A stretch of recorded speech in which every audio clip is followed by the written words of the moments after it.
अब हम बात कोरोना की कर रहे हैं मुसलसल, ये पूरी दुनिया के लिए एक बड़ी खबर है, लेकिन कश्मीरियों के लिए शायद ज़िंदगी के वैसे ही बल्कि और ज़्यादा सख्ती हो गई है कि वहाँ पर तो इलाज मुआलजे की पहले भी सहूलतें नहीं थी, अब और ज़्यादा मुश्किलात हो रही हैं। और इस आड़ में भारत अपने मज़मूम मकासद में भी कामयाब हो रहा है कि वहाँ आबादी भी की जा रही है, वहाँ पर अब लोगों को भी लाकर बसाया जा रहा है। अब क्या करना चाहिए सर? देखिए, भारत पहले दिन से 5 अगस्त से जब उन्होंने ये काम शुरू किया, तो बावजूद दुनिया की तनकीद के और ह्यूमन राइट्स जो ऑर्गेनाइजेशंस हैं उन्होंने बहुत सारा इस पे बातचीत की।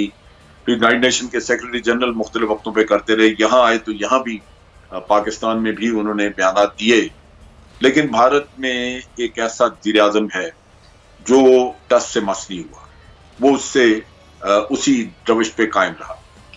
अब मुश्किल ये है कि इंटरनेशनल कम्युनिटी उनकी सियासत में एक मुनाफकत है, एक अपने मकासद हैं, और वो उसकी वजह से इंसाफ का रास्ता इख्तियार नहीं करते, जिसकी वजह से आज कश्मीरी जुल्म सितम का शिकार है।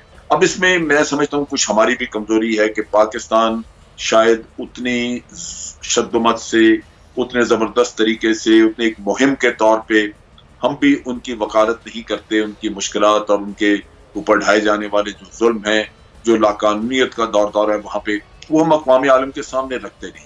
पाकिस्तान में सफीर मौजूद हैं, दूसरे मुल्कों में मुल्कों के G20 के लोग यहाँ मौजूद हैं, P5 है, ये वो मुल्क हैं जिनका असर रसूख मौजूद है, और हमने उनको बहुत एंगेज नहीं किया। वक्तन फ़क्तन फॉरेन ऑफिस में उनकी ब्रीफिंग्स होनी चाहिए थी, जो नहीं होती रही। और आज आपने देखा कि बाबर इफ्तिखार साहब को उन बाज़ इल्ज़ामात का जवाब देना पड़ा जो पिछले कुछ अरसे से भारत लगा रहा था।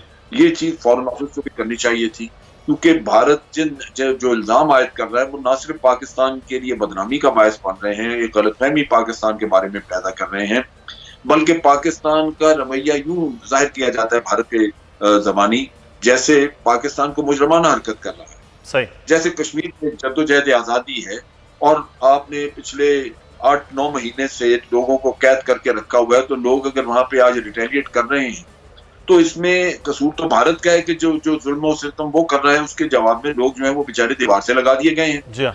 लेकिन इल्जाम पाकिस्तान पे है कि आप दरअंदाजी करते हैं। फिर यहाँ से LOC के ऊपर वायलेशन की जाती है और कहा जाता है कि जनाब ये लॉन्च पैड थे पाकिस्तान साइड पे, जहां से दरअंदाज आने थे, हमने वहां पे उनको एलिमिनेट किया है।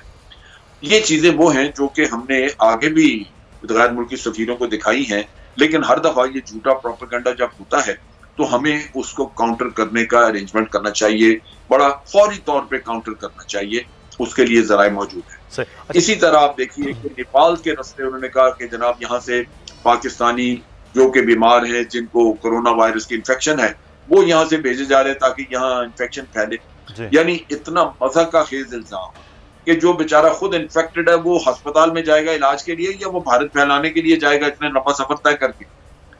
ये वो चीजें हैं जो कि दुनिया के सामने ये बार बार के इल्जामात और ये वो तमाम तर चीज़ें हैं जिसको बिल्कुल पूरी दुनिया भी देख रही है कि किस तरह के मज़ाक़ खेज़ मामलात हैं वो, और दूसरा LOC के खिलाफ वर्जियाँ भारत मुसलसल भी कर रहा है। बहुत शुक्रिया जनरल अमजद शुएब साहब, सीनियर दिफाई तजज़ियाकार हमारे साथ मौजूद थे और इस वक्त आपको बताएं, और हम बात करेंगे इस वक्त के असल हकीकत क्या है और हम इस वक्त किस पोजीशन में खड़े हुए हैं, अगले आने वाले दिनों में पाकिस्तान कहां पर होगा इस मरस में। डॉक्टर अताउर रहमान साहब हमारे साथ मौजूद हैं। डॉक्टर साहब इस टास्क फोर्स को हेड भी कर रहे हैं जो कोरोना से मुतल्लिक तमाम तर चीज़ें चल रही हैं। बहुत शुक्रिया डॉक्टर साहब आपके वक्त का।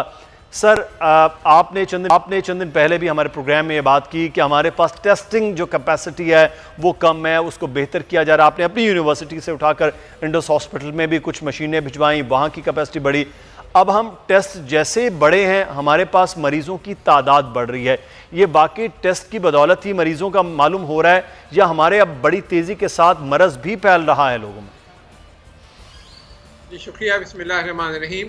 दरअसल ये मरज़ बहुत तेज़ी से बढ़ रहा है, टेस्टिंग नाकाफ़ी है, 6-7 हज़ार टेस्ट कर रहे हैं आप, जबकि आपके पास 60-70 हज़ार टेस्ट कम अज़ कम करने चाहिए थे आपको, ताकि अंदाज़ा होना शुरू होता कि सिचुएशन क्या है। 22 करोड़ अफराद हैं आपके पास, तो टेस्टिंग तो नाकाफ़ी है। टेस्टिंग से आपको कोई बिल्कुल अंदाज़ा नहीं हो रहा कि बीमारी किस हद तक फैल रही है और कहाँ तक फैल चुकी है। जो आपकी टेस्टिंग कैपेबिलिटी है, इस वक्त 25 मशीनें हैं तकरीबन, PCR मशीन्स जो इस वक्त ऑपरेट कर रही हैं जिनकी कैपेसिटी कोई 20,000 टेस्ट रोज़ाना है, वो भी अपनी कैपेसिटी पे नहीं फंक्शन कर रही। हम सिर्फ 20,000 के बजाय 6 या 7,000 टेस्ट कर पा रहे हैं। तो और रैंडम टेस्टिंग जो है वो तो नहीं हो रही है। पंजाब ने अनाउंस किया था कि वो शुरू करेंगे इस हफ्ते। रैंडम टेस्टिंग का मतलब ये है कि वो लोग जिनमें कोई बीमारी की अलामत नहीं है उनको टेस्ट करना। जब तक वो आप बड़े पैमाने पे नहीं करेंगे, जब तक आपको पता ही नहीं चलेगा कि कितने % लोग इस बीमारी में मुब्तला हो चुके हैं। यही एक राज था चाइना का, साउथ कोरिया का, दूसरे ममालिक का। चाइना में तो बिल्कुल लॉकडाउन ही कर दिया था, लेकिन साउथ कोरिया में और जर्मनी में उन्होंने बहुत बड़े पैमाने पे टेस्टिंग शुरू करी है। उससे पता चला उनको, और फिर उन्होंने फिर उसी हिसाब से अपना लॉकडाउन जो है उसके साथ टेलर किया। तो ये बहुत अहम है कि हम अपने एक तो मशीन्स बढ़ाएं। ये मशीनें मौजूद हैं, कई 100 मशीन्स इस वक्त यूनिवर्सिटीज़ और रिसर्च सेंटर्स में बंद पड़ी हुई हैं। टेक्नीशियंस जो हैं जो ऑपरेट कर सकते हैं उनको, वो घर में बैठे हुए हैं। अगर इस वक्त मेरी ये राय होगी कि अगर national disaster management authority announce कर देती है कि जो यूनिवर्सिटी या रिसर्च सेंटर इस तरह की मशीन देगा तो उसके एवज वो 50 लाख रुपए उसको सेंटर को देंगे ताकि वो नई मशीन इंपोर्ट कर सकें, और ये जो है मशीन ये इस वक्त फौरी तौर पे काम आ सकेंगी। जब हमारा सेंटर ये कर सकता है तो 50 सेंटर्स और भी इस तरह कर सकते हैं। अच्छा डॉक्टर साहब, मैं एक चीज़ आपसे यहाँ पर जानना चाहूँगा। आप बता रहे हैं कि हम टेस्ट भी 6 से 7 हज़ार करने की अभी तक पोजीशन में चल रहे हैं। दूसरी जानिब हम लॉकडाउन को भी जुज़वी और कुछ अब मज़ीद भी खुलने जा रहा है, तो हम ये कह सकते हैं कि टेस्टिंग पूरी तरह से नहीं हो पा रही, हमारी हेल्थ फैसिलिटी कम है और लॉकडाउन जुज़वी से अब आगे चल के खोला जा रहा है, तो हम कहीं ख़तरे की जानिब तो खुदा न खास्ता नहीं बढ़ रहे? बिल्कुल ख़तरे की जानिब बढ़ रहे हैं, और जो डायरेक्टर जनरल WHO ने इसीलिए कहा है कि जुलाई के वस्त तक ये जो इस वक्त 10 या 11 हज़ार तादाद है पेशेंट्स की, ये बढ़ के 2 लाख तक पहुंच सकती है जुलाई के वस्त तक। अच्छा। तो एक बहुत, अभी फेज़ 1 से हम फेज़ 2 की तरफ जा रहे हैं, तो बहुत तेज़ी से आप देखेंगे ये बढ़ेगा। और ख़ास तौर पे आपने इज्तिमात जो हैं उनके ऊपर पाबंदी नहीं करी। कम से कम ये करना चाहिए कि हर एक को मैंडेटरी कर देना चाहिए, और कुछ नहीं तो रुमाल ही मुंह पे बांध ले। खाली रुमाल मुंह से बांध ले, मास्क की भी जरूरत नहीं है। अगर नहीं है मास्क, रुमाल मुंह पे बांध ले, और हर एक के लिए मैंडेटरी कर दें कि जो रुमाल नहीं बांधा हुआ हो या कपड़ा नहीं बांधा हुआ हो उसको फ़ौरन लेके बंद कर दिया जाएगा। सख्ती से अहकामात इतने दे दें तो इससे भी 70-80% कंट्रोल हो सकता है जो फैलाव है, क्योंकि वो आप रुमाल से खुद प्रोटेक्ट नहीं होते लेकिन किसी दूसरे को प्रोटेक्ट कर रहे होते हैं। तो अगर आपने हर एक ने बांध रखा है तो काफ़ी हद तक प्रोटेक्शन इसी से हो जाएगी। फिर सोशल डिस्टेंसिंग को सामने रखना चाहिए कि एक ख़ास डिस्टेंस रखें। और फिर ये अभी इसका कोई इलाज नहीं है, कोई वैक्सीन नहीं है। वैक्सीन अभी आ भी जाती है तो वो 1-1.5 साल बाद आएगी, क्योंकि अभी वो डेवलपमेंट से गुजरना है। डॉक्टर साहब, पिछले दिनों में ये खबर आई कि चाइना ने कोई वैक्सीन बना लिया और उसका तजुर्बा जो है वो जहां चाइना में किया जाएगा पाकिस्तान में भी वो किया जाएगा। इस बात में कोई हकीकत है कि कोई वैक्सीन बनाई गई है जिसका तजुर्बा शुरू हो रहा है? जी, 80 लेबॉरेटरीज हैं दुनिया की मुख्तलिफ ममालिक में, और कंपनियां हैं जहाँ पे ये वैक्सीन तैयार हो रही हैं या हो चुकी हैं। लेकिन ये सिर्फ लेबॉरेटरी की हद तक तैयार हुई हैं। चाइना में भी सिर्फ लेबॉरेटरी की हद तक तैयार हुई हैं। इसके आगे एक बहुत बड़ा मरहला होता है कि इनके एनिमल टेस्टिंग होते हैं, फिर ह्यूमन ट्रायल्स होते हैं। चाइना में 2 कंपनियां हैं जिन्होंने फेज़ 1 क्लिनिकल ट्रायल्स कर रहे हैं, एक कंपनी है जो फेज़ 2 क्लिनिकल ट्रायल कर रही है, और इसी तरीके से जर्मनी में और अमेरिका में और दूसरे ममालिक में बहुत सारी कंपनियां। लेकिन इन सबको 1-1.5 साल लगेगा इससे पहले कि ये बड़े पैमाने पे मैन्युफैक्चर हो, मार्केट में आए।